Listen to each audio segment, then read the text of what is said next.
So tonight we're going to be talking about Bookers.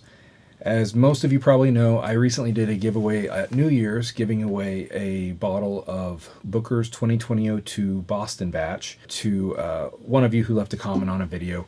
The winner's been selected, so congratulations, Jamie, and thanks for watching. We're going to have other giveaways soon. I'm not sure exactly the timeline. Maybe for Valentine's Day we'll do another one to share the love on Valentine's Day. I don't know, something goofy. Because of the Bookers giveaway, it gave me the idea of maybe diving a little bit more into Bookers, and I've got a lot of different varieties that I haven't had a chance to taste, and I've never talked about them on the channel, so I thought it might be a good opportunity to kind of explore the Bookers world. First of all, before we get into exactly what we have, Bookers, they release 4 different versions each year. The oldest I have is a 2018-02. Then I have a 2019-01. This is actually a little book, which is a little different than standard Bookers, but we'll talk about it in a second. Then we have a 2020-02, which is the same as the one I'm giving away, or gave away. And then we have a 2020-03, which is fairly recent. Now the deal with Little Book is it's kind of Jim Beam's, it's like their experimental thing. So for example, this version of Little Book is called Chapter 4 Lessons Honored. It's unique in that it has that rice, the fermented rice, which is a kind of a different take. I've never had a brown rice bourbon before. We're going to kind of go through and talk about each one of these, but it's just kind of a little bit of a spread at what Jim Beam's doing. So let's dive into it.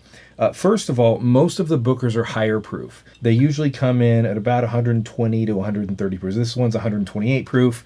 The Little Book, 122 and change. I can't read it, it's too small, but they all come in at a fairly high proof. And most of the time, the Bookers are aged about 6 to 7 years. But before we dive into them, we're gonna pause and we're gonna get these bad boys opened. Again, I've already opened the 2020-02 and have enjoyed it a bit, so it's open. But all right, we've got all of the wax removed, so I can easily open these now. So let's go ahead and walk through them, and we'll start pouring, talking about them. Normally, when you get Bookers at the store, it comes in a box like this. It's kind of a cool little wood box with a plastic screen, and it's got a way to hold the bottle inside, and then it also comes with a little batch story card that talks about what the batch is.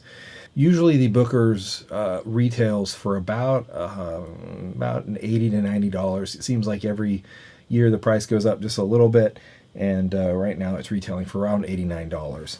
The Little Book, I think, retails for about $130.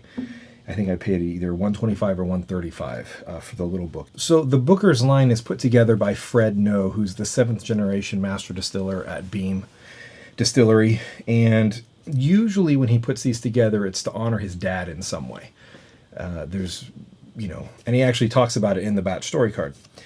So for example, this 2018-02 is called the Backyard Barbecue, and it's to remember his dad, Booker, for the backyard barbecues that he would do and all the cookouts they would have and gather family around and those types of things. He said, "I selected Booker's Backyard Barbecue on a cold spring day in Kentucky as I was thinking about how much I was looking forward to the cookouts that I'll host for friends and family once the warmer weather arrives. The color of this batch is rich chestnut that reminds me of the beautiful thoroughbred horses that run at the horse tracks in the spring in Kentucky. The nose boasts sweet hints of maple and vanilla, and the taste is rich with a long, warm finish."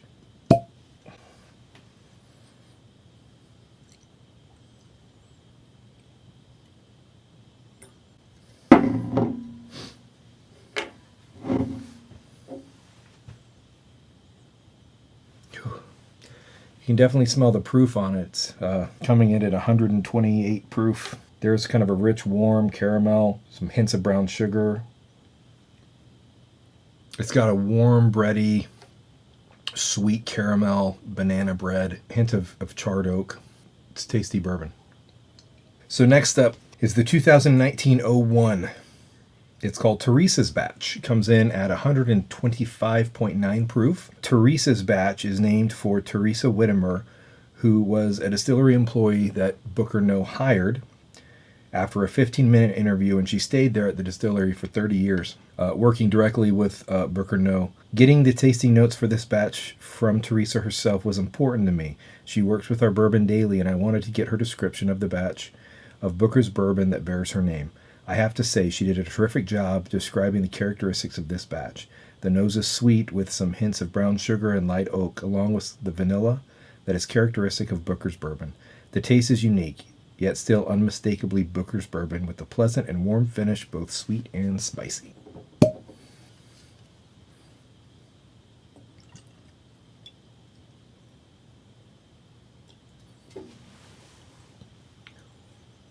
On the nose, this one's much less sweet. A little bit of baking spices, kind of a hint of floral. It smells quite different than this one. This one has more of a nuttiness on the nose. More of a traditional, like, sweet Booker's. This is more floral. Peanut vanilla with a hint of chocolate. A very subtle oak characteristic. The card was right on that. And then it goes into a lot more spice than this one did.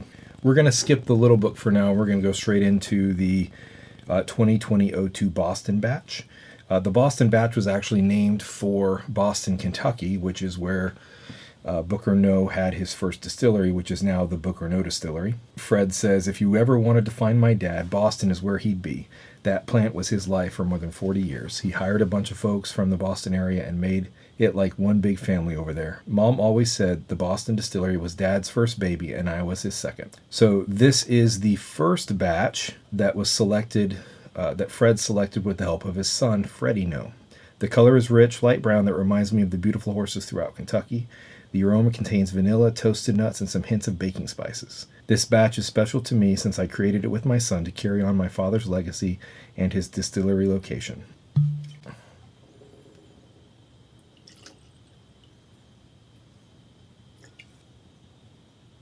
On the nose of this, it's more subtle than the other two were. Some very faint hints of sweetness. So the Boston batch to me comes across very, very nut forward. To me, it tastes like a Snickers bar. There's nuts, there's chocolate. You almost get the caramel sweetness. It's very good. Very proofy, but it's a very tasty bourbon. The last of the regular Booker's line that we're going to look at tonight is the 2020-03 Pigskin batch. It comes in at 127 proof, age 6 years, 7 months, and 7 days. The batch story for this is all talking about how Booker No, big man, 6'4", 300 pounds. He practiced football with the University of Kentucky, I think it said. From the taste, it says, this batch of Booker's has a beautiful color that previews the complexity you will experience when you stick your nose into the glass for the first time. The brown sweets come through with some slight vanilla notes. The taste is big and bold, and this batch is bottled straight from the barrel, just the way all Booker's batches have been since Dad created his namesake brand more than 30 years ago. The finish is long and warm.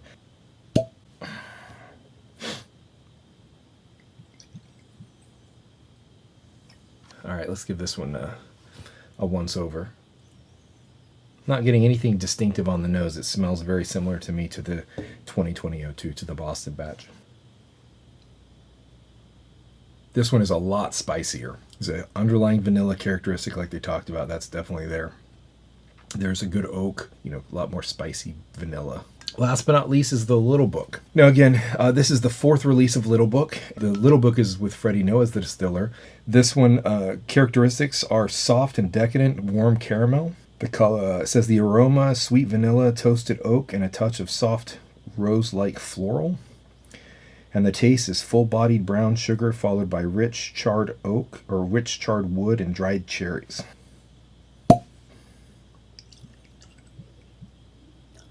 Four-year aged brown rice Kentucky bourbon. So we'll see about this nonsense. Very different than Booker's. You do get a little bit of an oak char, very faint. It's got a very fresh, light, floral nose to it. The very first thing that popped in my mind was I paid $130 for that. I know it's experimental, so, they're not going to all be hits, but it's kind of a letdown for the price, for sure. You do get a warm, rich, well put together bourbon. I'll say that. It's got a hint of some spice, definitely some sweet. You get some of the char oak on the finish, and the finish is solid. So it's not bad. I would have kind of expected a little bit more. It's only our 4-year brown rice bourbon, 7-year straight, and 8-year rye. So I'm definitely getting those rye notes on it. There's a little bit of a kick to it. The description of it being soft and decadent and warm caramel, I don't agree with that. We're going to rank them 1 through 5. It's not going to be blind. It's going to be based on kind of my impressions today. Okay, I think I have it. So let's get started. Let's do this. In 5th place is Little Book. It just didn't do it for me. It tastes very harsh to me. It's not smooth or decadent. At $130, I think that's way, way too much. Even if it were $80, it still would not. It would still come in 5th place. 4th place is going to go to the 2020-03, the pigskin one. Nothing particularly bad, just had a lot more kind of a bold kick to it. It wasn't that smooth. 3rd place is going to go to Teresa's batch. It's nothing particularly bad. It just didn't do it a lot for me. 2nd place is going to go to the 2020-02, the Boston batch. This is it's a pretty good one. I'm pretty happy with this one. And then number 1 goes to the 2018 Backyard Barbecue. Whatever it was about this blend, I just didn't love it. It's at $130 is way overpriced. I mean, a lot of people will say the Bookers at $90 is overpriced, and I can't necessarily refute that. I don't have a 2020-01, which is, I think, Granny's batch. That one is supposed to be exceptionally delicious, and if I can get a hold of one, I will definitely get one. It's also a little sad to me that the 2018 was my favorite of the options, because I don't know if I'll ever see a 2018 Backyard Barbecue again. So once this bottle is gone, it will be gone. I think one of the things that I just love about the Bookers line, yes, some people say it's overpriced. Yes, kind of probably is. But one of the things I love is just kind of the story, the character, the legacy behind what Booker No did and what Fred No's doing. Anyway, if you like what I'm doing on the channel, I'd love if you'd subscribe. I appreciate it. And until next time, find a baller you love.